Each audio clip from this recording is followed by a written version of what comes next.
भक्तों, आज हम आपको विघ्नहर्ता मंगलकर्ता गणपति गणेश जी महाराज जी का एक चमत्कारी मंत्र सुनाने वाले हैं, जिसका अगर आप नित्य नियम से 108 बार या एक माला जाप या श्रवण कर लेते हैं तो आपको सभी कार्यों में सिद्धि प्राप्त होनी अनिवार्य है। साथ ही आय, सुख और भाग्य में वृद्धि के द्वार परिपक्व होने प्रारंभ हो जाएंगे। आज बुधवार के दिन देवों के देव महादेव के पुत्र भगवान गणेश जी का वार है। भगवान गणेश को कई नामों से जाना जाता है। इनमें सिद्धि विनायक, अष्ट विनायक, बुद्धिपति, गणपति, विनायक, गजानन, गणेश्वर, गौरी नंदन, गौरी पुत्र, श्री गणेश, गणधिपति, शुभकर्ता, सुखकर्ता, विघ्नहर्ता आदि प्रमुख हैं। अगर आप भी भगवान गणेश का आशीर्वाद पाना चाहते हैं तो आज बुधवार के दिन सच्चे मन से इस मंत्र का श्रवण करें। इस मंत्र के श्रवण मात्र से व्यक्ति को जीवन में व्याप्त सभी प्रकार के कष्टों से निजात मिल जाता है। तो प्रिय भक्तों, आइए विघ्नहर्ता मंगलकर्ता जी के इस महामंत्र को सुन लेते हैं। एक बात ध्यान में रखना कि मंत्र पूरा 108 बार या इससे ज्यादा सुनना है, मतलब कि इस वीडियो को पूरा सुनना है। सुनते सुनते आप ध्यान मग्न हो जाएंगे। आप अपनी दुकान या घर पर कहीं भी इस मंत्र को सुन सकते हैं। हम आशा करते हैं कि आपको शीघ्र ही लाभ मिलेगा। अगर आपको हमारा यह वीडियो पसंद आए तो एक लाइक जरूर करिएगा। हमारे चैनल गुप्त मंत्र को सब्सक्राइब जरूर करिएगा। कमेंट में जय श्री गणेश लिखकर अपनी उपस्थिति जरूर दिखाइएगा। अब मंत्र श्रवण करें। गजाननं भूतगणादिसेवितं कपितथजम्बू फलचारुभक्षणम् उमासुतं शोकविनाशकारकं नमामि विघ्नेश्वरपादपङ्कजम्। गजाननं भूतगणादिसेवितं कपितथजम्बू फलचारुभक्षणम् उमासुतं शोकविनाशकारकं नमामि विघ्नेश्वरपादपङ्कजम्।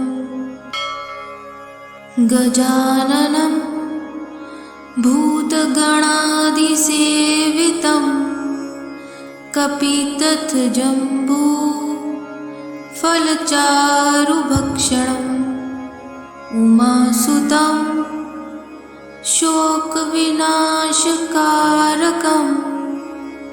नमामि विघ्नेश्वरपादपङ्कजम्। गजाननं भूतगणादिसेवितं कपितथजम्बू फलचारुभक्षणम् उमासुतं शोकविनाशकारकं नमामि विघ्नेश्वरपादपङ्कजम्। गजाननं भूतगणादिसेवितं कपितथजम्बू फलचारुभक्षणम् उमासुतं शोकविनाशकारकं नमामि विघ्नेश्वरपादपङ्कजम्। गजाननं भूतगणादिसेवितं कपितथजम्बू फलचारुभक्षणम् उमासुतं शोकविनाशकारकं नमामि विघ्नेश्वरपादपङ्कजम्। गजाननं भूतगणादिसेवितं कपितथजम्बू फलचारुभक्षणम् उमासुतं शोकविनाशकारकं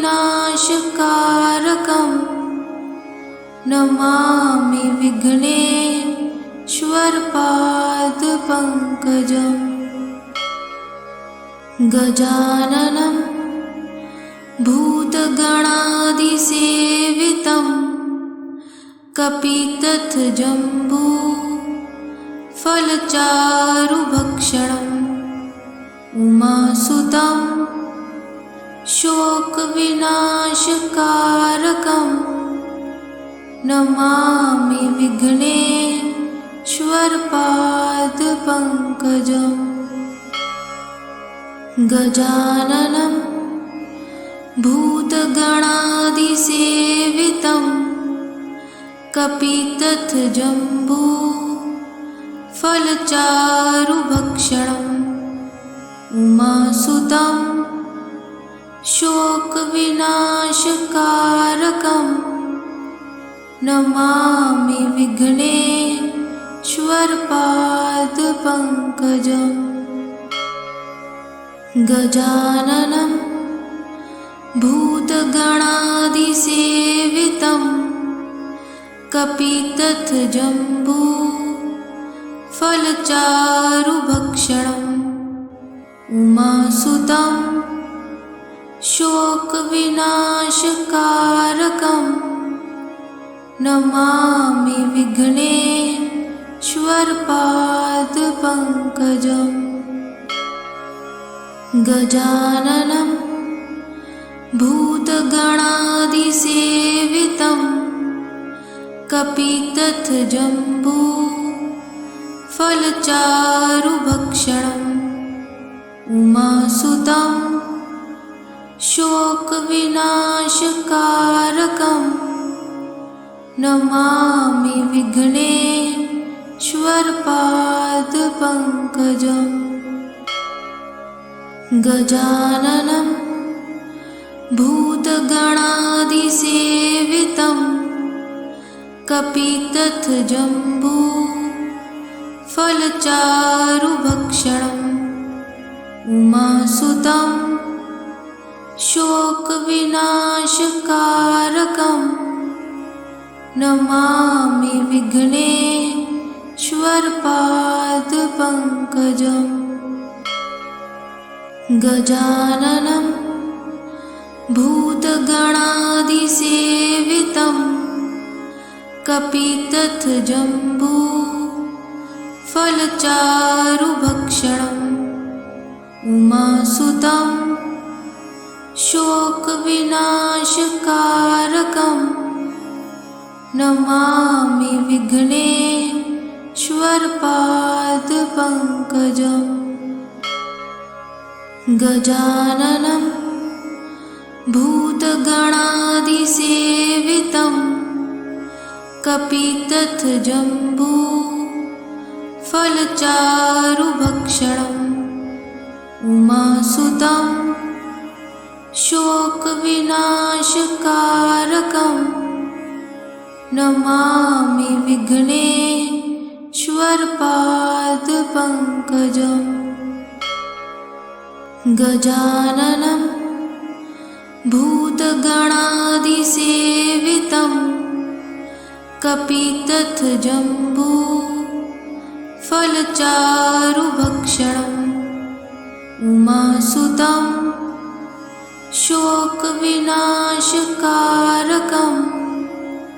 नमामि विघ्नेश्वरपादपङ्कजम् गजाननं भूतगणादिसेवितं कपितथजम्बू फलचारुभक्षणम् उमासुतं शोकविनाशकारकं नमामि विघ्नेश्वरपादपङ्कजम् गजाननं भूतगणादिसेवितं कपितथजम्बू फलचारुभक्षणम् उमासुतं शोकविनाशकारकं नमामि विघ्नेश्वरपादपङ्कजम् श्वर्पादपङ्कजम् गजाननं भूतगणादिसेवितं कपितथजम्बू फलचारुभक्षणम् उमासुतं शोकविनाशकारकं नमामि विघ्नेश्वरपादपङ्कजम् गजाननं भूतगणादिसेवितं कपितथजम्बू फलचारुभक्षणम्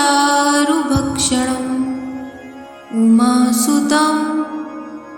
शोकविनाशकारकं नमामि विघ्नेश्वरपादपङ्कजम् गजाननं भूतगणादिसेवितं कपितथजम्बू फलचारुभक्षणम् उमासुतं शोकविनाशकारकं नमामि विघ्नेश्वरपादपङ्कजम् गजाननं भूतगणादिसेवितं कपितथजम्बू फलचारुभक्षणम् उमासुतं शोकविनाशकारकं नमामि विघ्नेश्वरपादपङ्कजम् गजाननं भूतगणादिसेवितं कपितथजम्बू फलचारुभक्षणम् उमासुतं शोकविनाशकारकं नमामि विघ्नेश्वरपादपङ्कजम् गजाननं भूतगणादिसेवितं कपितथजम्बू फलचारुभक्षणम् उमासुतं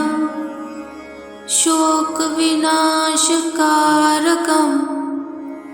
नमामि विघ्नेश्वरपादपङ्कजम् गजाननं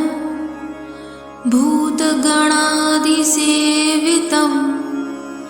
कपितथजम्बू फलचारुभक्षणम् उमासुतं शोकविनाशकारकं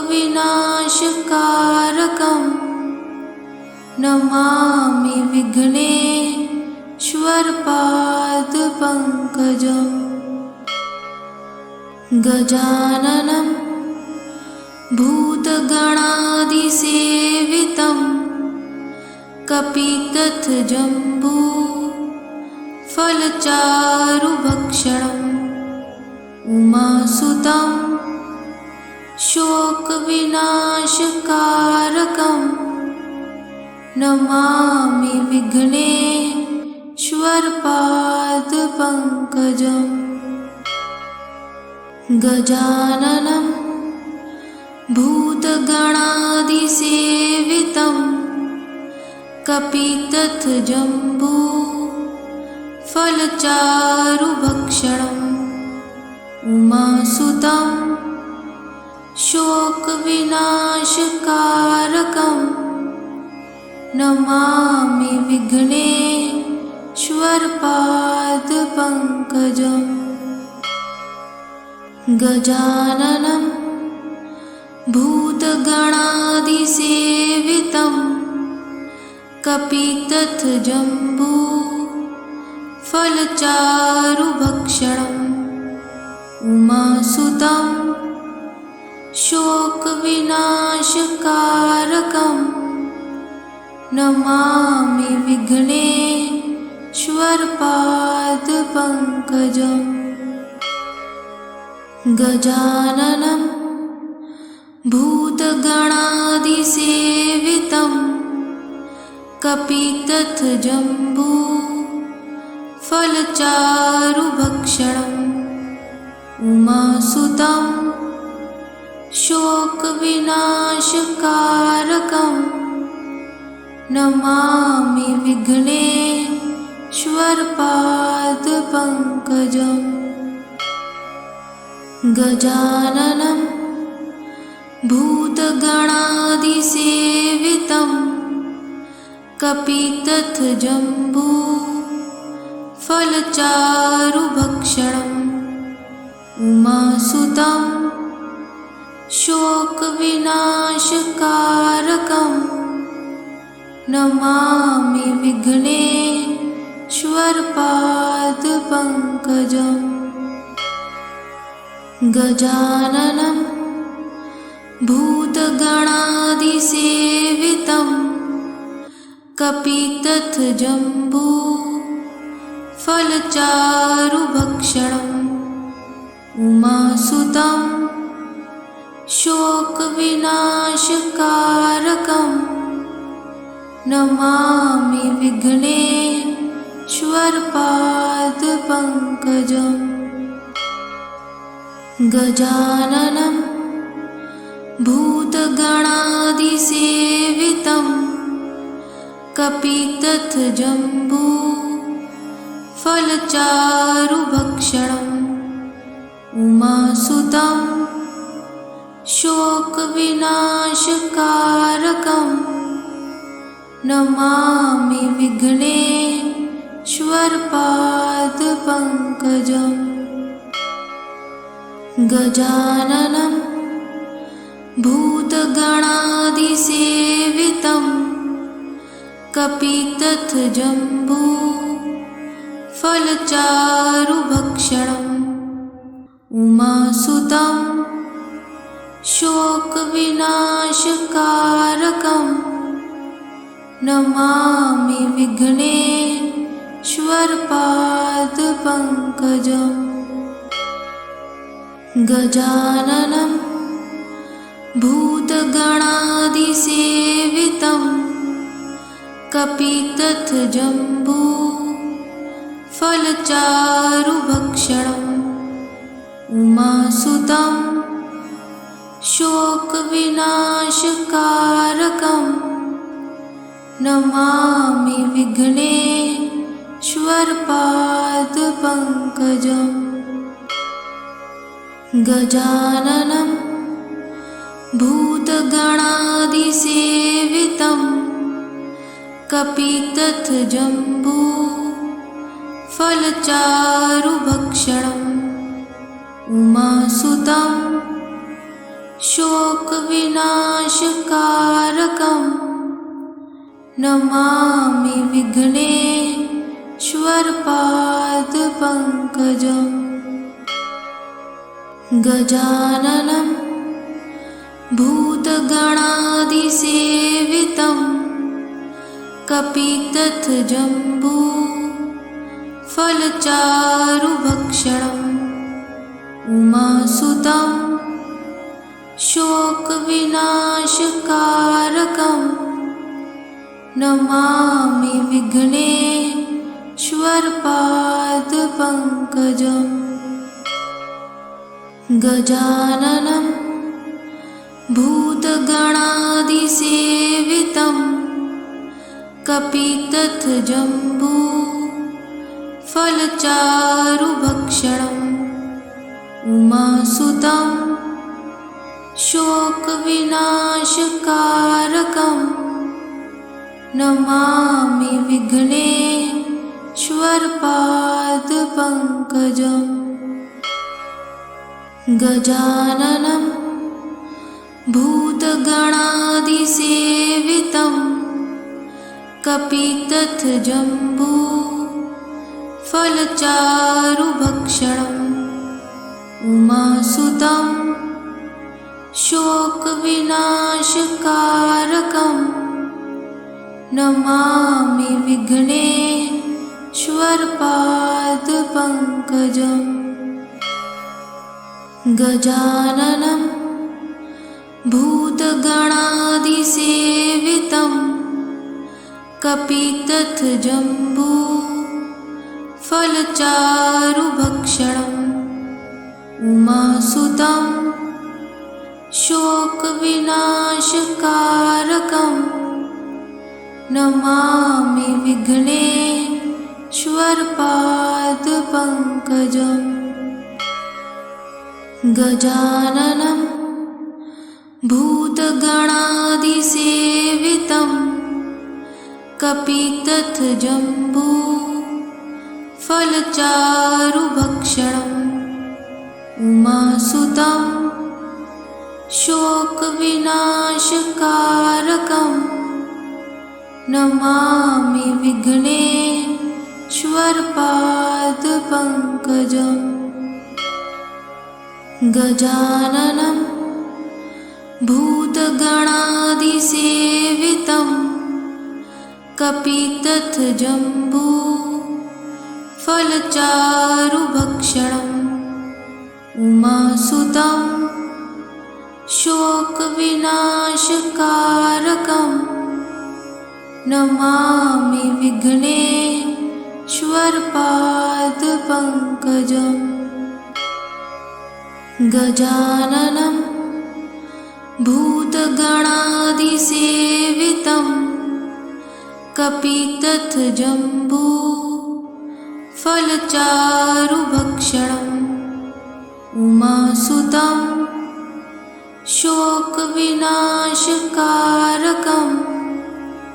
नमामि विघ्नेश्वरपादपङ्कजम् गजाननं भूतगणादिसेवितं कपितथजम्बू फलचारुभक्षणम् उमासुतं शोकविनाशकारकं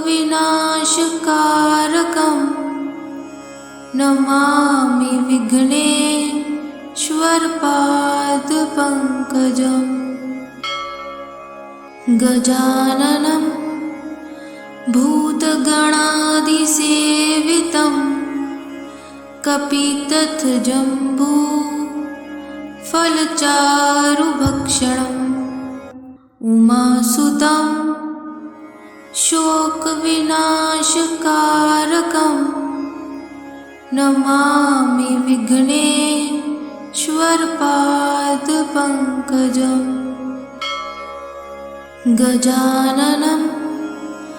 भूतगणादिसेवितं कपितथजम्बू फलचारुभक्षणम् उमासुतं शोकविनाशकारकं नमामि विघ्नेश्वरपादपङ्कजम् गजाननं भूतगणादिसेवितं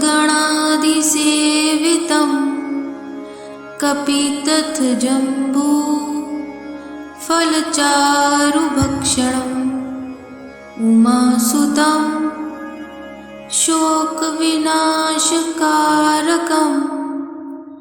नमामि विघ्नेश्वरपादपङ्कजम् गजाननं भूतगणादिसेवितं कपितथजम्बू फलचारुभक्षणम् उमासुतं शोकविनाशकारकं नमामि विघ्नेश्वरपादपङ्कजम् गजाननं भूतगणादिसेवितं कपितथजम्बू फलचारुभक्षणम् उमासुतं शोकविनाशकारकं नमामि विघ्नेश्वरपादपङ्कजम् श्वर्पादपङ्कजम्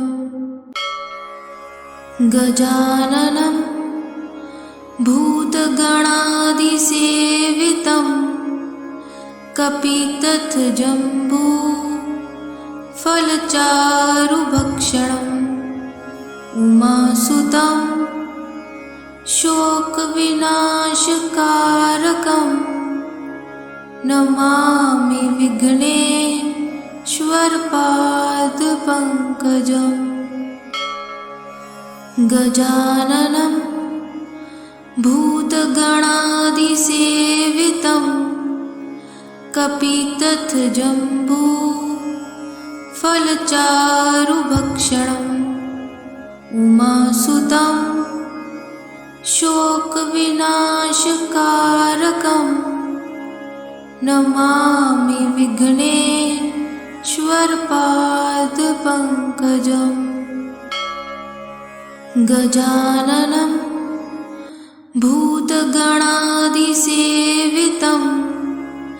कपितथजम्बू फलचारुभक्षणम् उमासुतं शोकविनाशकारकं नमामि विघ्नेश्वरपादपङ्कजम् गजाननं भूतगणादिसेवितं कपितथजम्बू फलचारुभक्षणम् उमासुतं शोकविनाशकारकं नमामि विघ्नेश्वरपादपङ्कजम् गजाननं भूतगणादिसेवितं कपितथजम्बू फलचारुभक्षणम् उमासुतं शोकविनाशकारकं नमामि विघ्नेश्वरपादपङ्कजम् गजाननं भूतगणादिसेवितं कपितथजम्बू फलचारुभक्षणम् उमासुतं शोकविनाशकारकं नमामि विघ्नेश्वरपादपङ्कजम् गजाननं भूतगणादिसेवितं कपितथजम्बू फलचारुभक्षणम् उमासुतं शोकविनाशकारकं नमामि विघ्नेश्वरपादपङ्कजम् गजाननं भूतगणादिसेवितं कपितथजम्बू फलचारुभक्षणम् उमासुतं शोकविनाशकारकं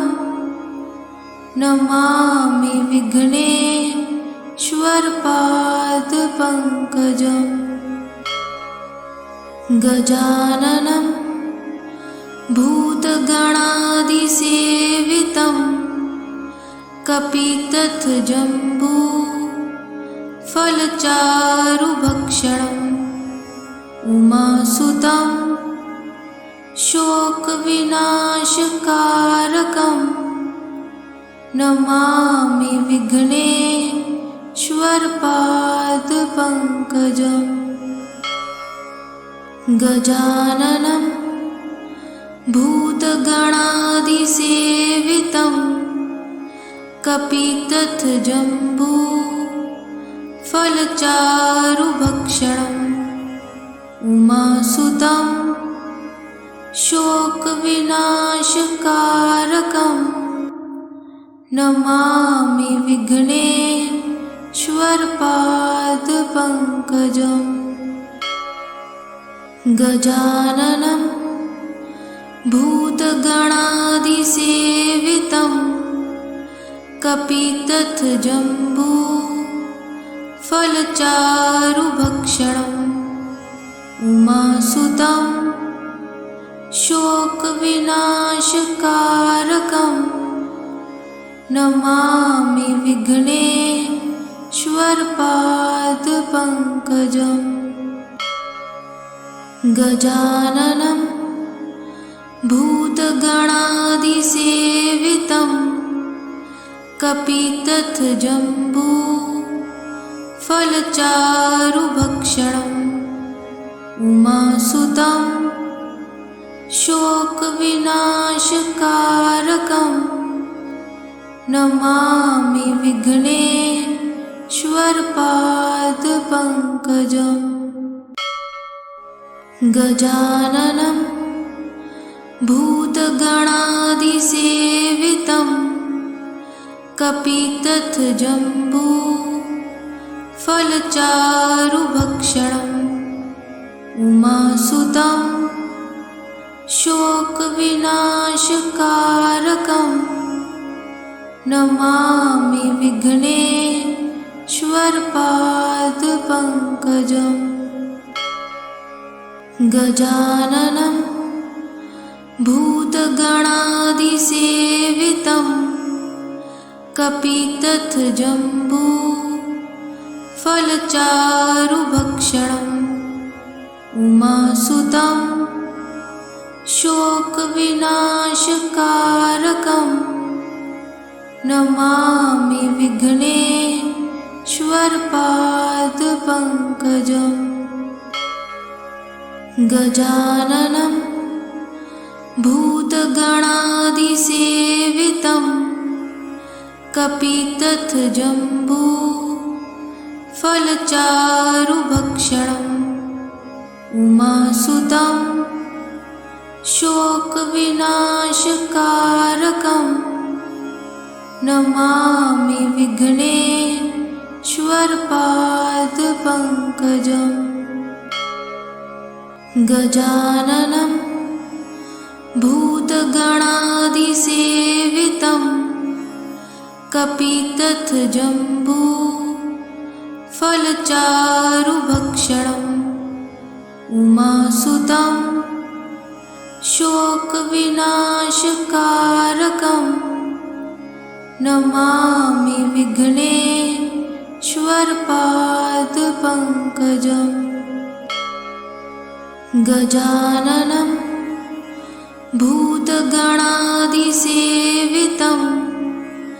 कपितथजम्बू फलचारुभक्षणम् उमासुतं शोकविनाशकारकं नमामि विघ्नेश्वरपादपङ्कजम् गजाननं भूतगणादिसेवितं कपितथजम्बू फलचारुभक्षणम् उमासुतं शोकविनाशकारकं नमामि विघ्नेश्वरपादपङ्कजम् गजाननं भूतगणादिसेवितं कपितथजम्बू फलचारुभक्षणम् उमासुतं शोकविनाशकारकं नमामि विघ्नेश्वरपादपङ्कजम् गजाननं भूतगणादिसेवितं कपितथजम्बू फलचारुभक्षणम् उमासुतं शोकविनाशकारकं नमामि विघ्नेश्वरपादपङ्कजम् गजाननं भूतगणादिसेवितं कपितथजम्बू फलचारुभक्षणम् उमासुतं शोकविनाशकारकं नमामि विघ्नेश्वरपादपङ्कजम् गजाननं भूतगणादिसेवितं कपितथजम्बू फलचारुभक्षणम् उमासुतं शोकविनाशकारकं नमामि विघ्नेश्वरपादपङ्कजम् श्वर्पादपङ्कजम् गजाननं भूतगणादिसेवितं कपितथजम्बू फलचारुभक्षणम् उमासुतं शोकविनाशकारकं नमामि विघ्नेश्वरपादपङ्कजम् गजाननं भूतगणादिसेवितं कपितथजम्बू फलचारुभक्षणम् उमासुतं शोकविनाशकारकं नमामि विघ्नेश्वरपादपङ्कजम् गजाननं भूतगणादिसेवितं कपितथजम्बू फलचारुभक्षणम् उमासुतं शोकविनाशकारकं नमामि विघ्नेश्वरपादपङ्कजम् गजाननं भूतगणादिसेवितं कपितथजम्बू फलचारुभक्षणम् उमासुतं शोकविनाशकारकं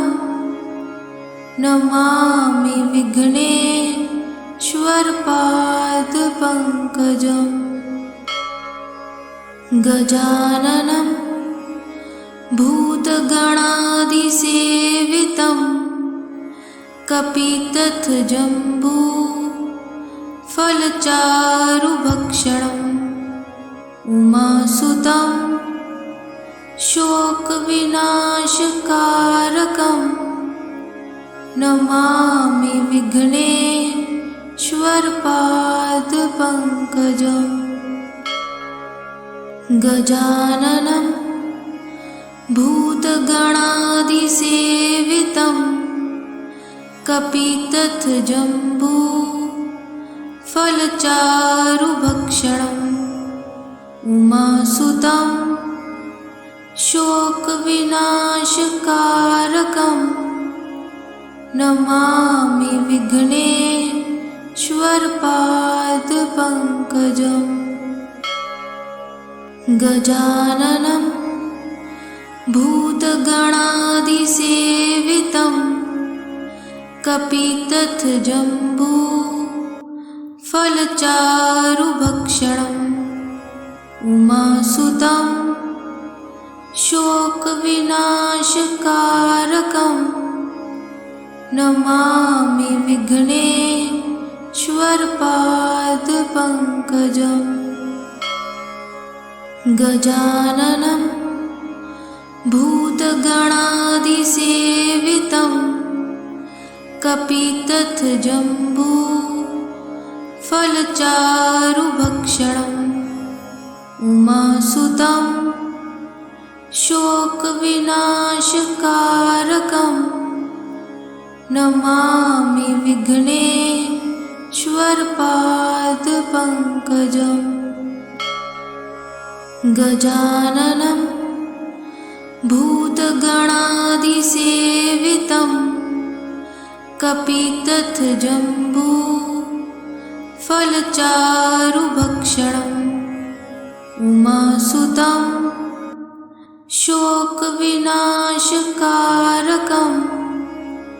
नमामि विघ्नेश्वरपादपङ्कजम् गजाननं भूतगणादिसेवितं कपितथजम्बू फलचारुभक्षणम् उमासुतं शोकविनाशकारकं नमामि विघ्नेश्वरपादपङ्कजम् श्वर्पादपङ्कजम् गजाननं भूतगणादिसेवितं कपितथजम्बू फलचारुभक्षणम् उमासुतं शोकविनाशकारकं नमामि विघ्नेश्वरपादपङ्कजम् गजाननं भूतगणादिसेवितं कपितथजम्बू फलचारुभक्षणम् उमासुतं शोकविनाशकारकं नमामि विघ्नेश्वरपादपङ्कजम् गजाननं भूतगणादिसेवितं कपितथजम्बू फलचारुभक्षणम् उमासुतं शोकविनाशकारकं नमामि विघ्नेश्वरपादपङ्कजम् गजाननं भूतगणादिसेवितं कपितथजम्बू फलचारुभक्षणम् उमासुतं शोकविनाशकारकं नमामि विघ्नेश्वरपादपङ्कजम्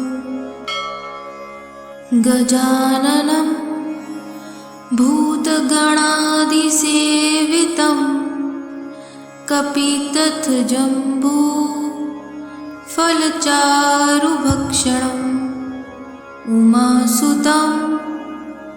शोकविनाशकारकं